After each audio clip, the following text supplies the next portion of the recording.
You know, our generation, called the cancer generation. Why? Because the scientists they discover that the rate of the cancer, we have today more than maybe 100% compared to 20 or 30 years ago.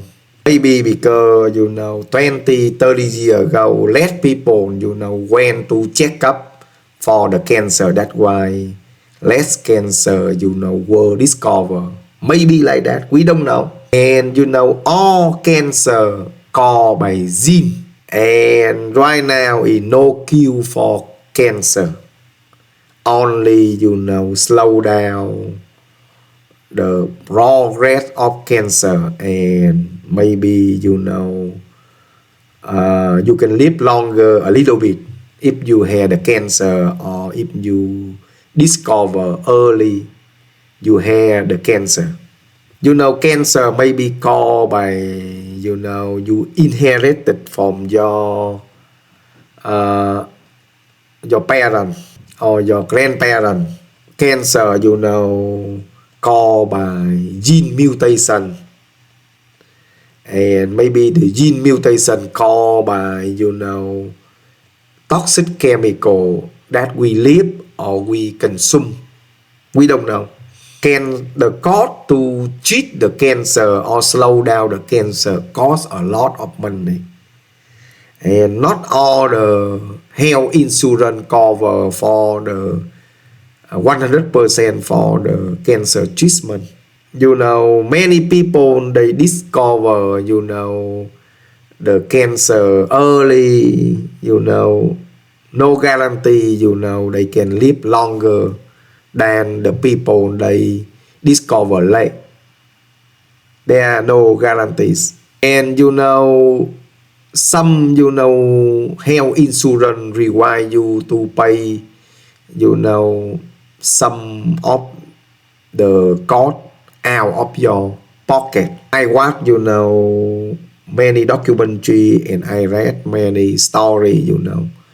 Many people they discover cancer early, and they had to deal with the emotional pressure, mentality, because when you discover you had the cancer, it means you going to die soon. It's affect your mentality, and it's only affect your financial pressure. Yeah, because some of the medicine you have to pay out of your pocket cost a lot of money. And if you live paycheck to paycheck, it's just like a nightmare for you. Even your health insurance cover for you 100%, but you to spend for the cancer treatment, it's just like a nightmare. The medicine that you have to take to slow down the cancer, it's just like a nightmare. You look at many people, they had the cancer treatment, they look pale, they look weak, because they consume a lot of medicine to slow down. Yeah. And for instance, you think you go to work and you ask your boss, oh, I had a cancer, so I need to take more day off for my cancer treatment. And your boss will say, all the boss will say, okay, you need to quit for your cancer treatment. Yeah, because the company they need the healthy employee to work. Nobody want to hire the sick employee to work. Yeah, so you see the mentality, financial pressure, many things. Yeah, what the point you live to paycheck, and you have to deal with the many problem or pressure. I know my advice so weird. I'm not the medical expert, so you guys listen to my advice at your cost. You responsible You know, I'm not liable for any, consequence for my advice. Yeah, I just, share my experience, my opinion, you know. I hope you guys like my video. Please support my YouTube channel. In my YouTube channel, we talk about global politics, social topic, historical topic, business topic, and many other topic. Bye.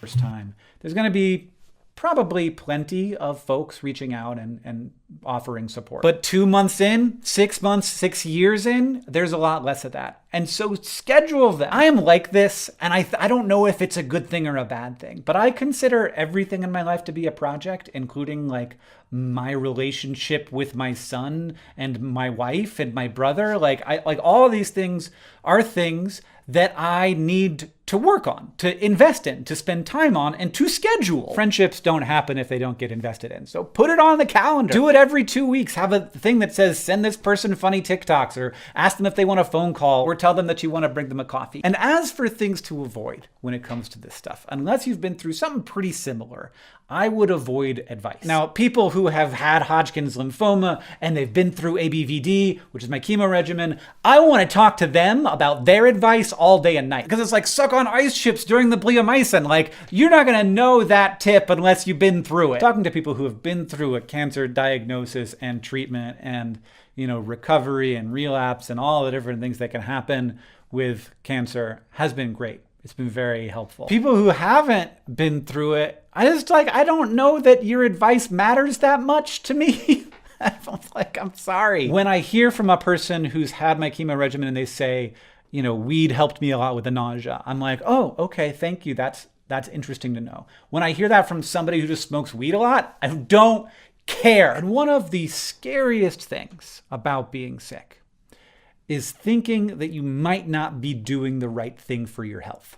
It's so scary. And it's impossible to know, 100%, of course. But this is very hard not to obsess over. And hearing from people that you might love or trust that you should be doing or trying something else should be done very carefully. And also, it should never be done with the intent to sway someone away from a treatment plan that they have developed with their doctor. And it feels really bad, and I think also is bad, to get a person into a place where they might be questioning their current treatment plan that they have worked out with a person who knows more about this than you, and that's why they're the doctor of oncology or whatever. And that was a lot of words for something that you're probably not going to do anyway. Like, I just wanted to say it just in case, but it is a thing to avoid. What people mostly want is like the same stuff. They want to make jokes about their kids. They want to relive all the grad school fun. They want to talk about submarine disasters. And they want to hear what's up with you. Like, it's just normal socialization. It can always feel weird when you are socializing with a person who is in a different situation than you. I promise it will get normal immediately once you start to do it. Yeah, that person's in a different situation than you might be used to, but it's just a person. You do not have to treat them like they're a delicate flower. You should not treat them like you're already mourning their loss. You can, but you don't have to talk about their illness and treatment. Like, they will talk about that the amount that they want to, and sometimes they'll want to, and sometimes they won't. Trust me, I love to complain about being sick, and I would love for you to let me do that. And honestly, just remember, one of the great joys of life is hanging out with friends, and this is just an excuse to hang out with a friend. So just hang out with a friend, because you're here at this video because you want to help somebody out. This is why you clicked on this, right? And I'm telling you, once you've had your basic needs fulfilled, what people need more than anything else, regardless of their health, is people. John, I'll see you on Tuesday.